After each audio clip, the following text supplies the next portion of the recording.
A los 20 años ya era rey. Con 24 lo nombraron faraón de Egipto.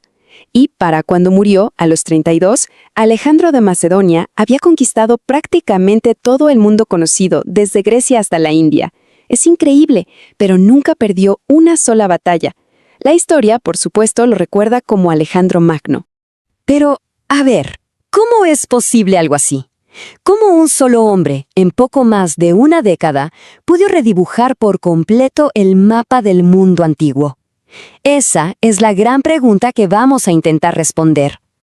Para entender al conquistador, primero tenemos que entender sus herramientas. Y lo más fascinante es que la máquina de guerra que cambiaría el mundo no la construyó él, la heredó de su padre.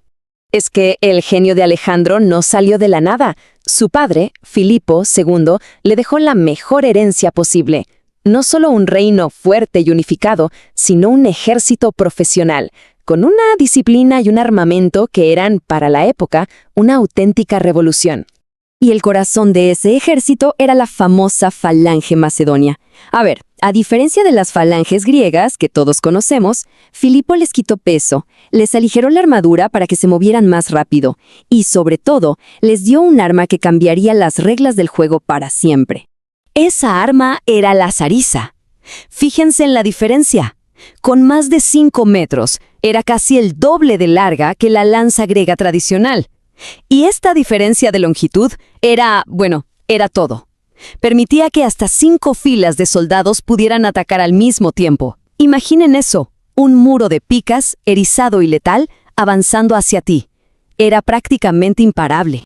Pero claro, la falange era solo una parte de la ecuación, el músculo. La otra era la caballería de compañeros. Pensemos en ellos como las fuerzas especiales de la época.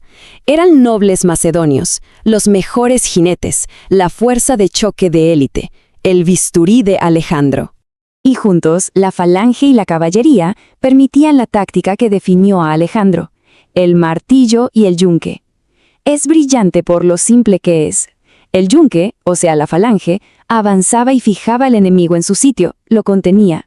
Y mientras el enemigo estaba ocupado, el martillo, la caballería, daba un rodeo y se estrellaba contra su espalda. Atrapados, en pánico, los ejércitos enemigos simplemente se desintegraban. Pero una máquina de guerra, por muy perfecta que sea, no es nada sin un genio que la dirija. Y en Gaugamela, tanto la máquina como su general iban a enfrentarse a su prueba más grande. Una en la que las tácticas de siempre simplemente no iban a funcionar. La escena es esta, Gaugamela. Darío III, el rey persa, junta un ejército gigantesco y elige el terreno a propósito, una llanura enorme, perfecta para que su caballería y sus carros de guerra, que eran muchísimos más, tuvieran todo el espacio del mundo.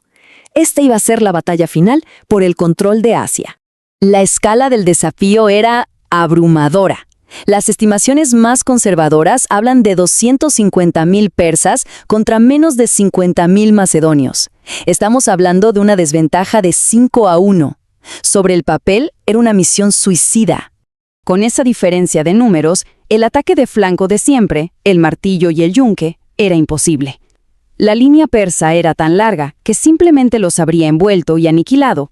Así que aquí está el punto clave. Alejandro tuvo que improvisar. Tuvo que crear algo nuevo sobre la marcha. Y lo que hizo fue una genialidad táctica.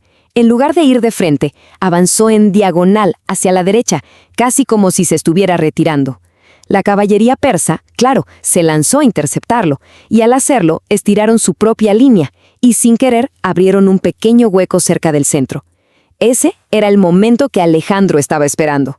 Giró su caballería de élite, formó una cuña y cargó con todo a través de ese hueco, apuntando a un solo objetivo, el mismísimo Darío. Y esto nos enseña algo increíble sobre la psicología de la guerra antigua. Al ver a la caballería macedonia galopando como una flecha directa hacia él, Darío entró en pánico, se dio la vuelta y huyó. Y claro, cuando un rey huye, el ejército se desmorona. La moral se fue al suelo y todo se convirtió en una retirada caótica. En un solo día, el imperio más grande del mundo había caído. Con el imperio persa en sus manos, uno pensaría que ya era suficiente. Pero la ambición de Alejandro no tenía límites. su mirada se fue aún más al este, hacia las tierras míticas de la India. Lo que no sabía era que allí no solo encontraría nuevos ejércitos, encontraría el límite de su propia leyenda. En el río Hidaspes, en lo que hoy es Pakistán, se encontró con el rey Poro y con un arma nueva y aterradora. Los elefantes de guerra eran como tanques vivientes que sembraban el pánico entre los caballos y podían aplastar a la infantería sin problemas. La descripción de Plutarco lo resume todo. La batalla fue brutal, obstinada, una carnicería. Alejandro ganó de nuevo, sí, pero fue una victoria pírrica, carísima. Sus hombres sintieron en carne propia la ferocidad de este nuevo enemigo. Y aquí es donde la leyenda choca con la realidad humana. Hay que entender que el ejército macedonio, aunque invicto, estaba agotado. Llevaban casi una década marchando miles y miles de kilómetros, luchando sin parar. Estaban muy, muy lejos de casa. Y por si fuera poco, empezaron a llegar rumores. Rumores de lo que les esperaba al otro lado del siguiente río, el imperio Nanda. Y las cifras que se contaban eran para helar la sangre. 200.000 soldados, 6.000 elefantes. Después de la masacre de Hidaspes, la idea de enfrentarse a algo así era, sencillamente, demasiado. Y entonces, en las orillas del río Éufrates, ocurrió lo impensable. El invencible ejército de Alejandro se plantó. Se amotinaron. Sus generales, sus veteranos, todos se negaron a dar un paso más al este. Por primera vez en su vida, la voluntad de Alejandro no fue frenada por un rey ni un imperio, sino por el cansancio de sus propios hombres. No le quedó más remedio que dar la vuelta. A pesar del duro regreso, la mente de Alejandro ya volaba hacia nuevas conquistas. Arabia, Occidente. Pero hay algo que ni el estratega más brillante puede planificar: el destino. En el año 323 a.C., poco después de volver a Babilonia, Alejandro Magno enfermó y en cuestión de días murió. Tenía solo 32 años. Y su imperio, un coloso forjado por su pura voluntad, de repente se quedó sin cabeza. Y lo más importante, sin un sucesor claro. Lo que siguió fue un caos inmediato y brutal. El imperio, que solo se mantenía unido por la figura de Alejandro, se fracturó casi al instante. Sus generales, los llamados diádocos o sucesores, se lanzaron a una guerra civil que duraría décadas, cada uno intentando quedarse con un pedazo del pastel. Y de esas cenizas, de las ruinas del sueño de Alejandro, surgieron nuevos reinos. Ptolomeo se quedó con Egipto y fundó una dinastía que duraría hasta Cleopatra. Seleuco tomó el corazón de Persia y Mesopotamia. Y la dinastía Antigónida con el tiempo se quedó con Macedonia, la tierra natal.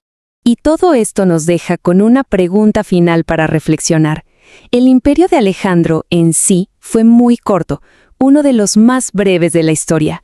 Pero al destruir las viejas fronteras y mezclar la cultura griega con la oriental, creó sin querer una nueva era, el periodo helenístico. Un mundo nuevo conectado por el idioma, el comercio y las ideas griegas que duraría siglos.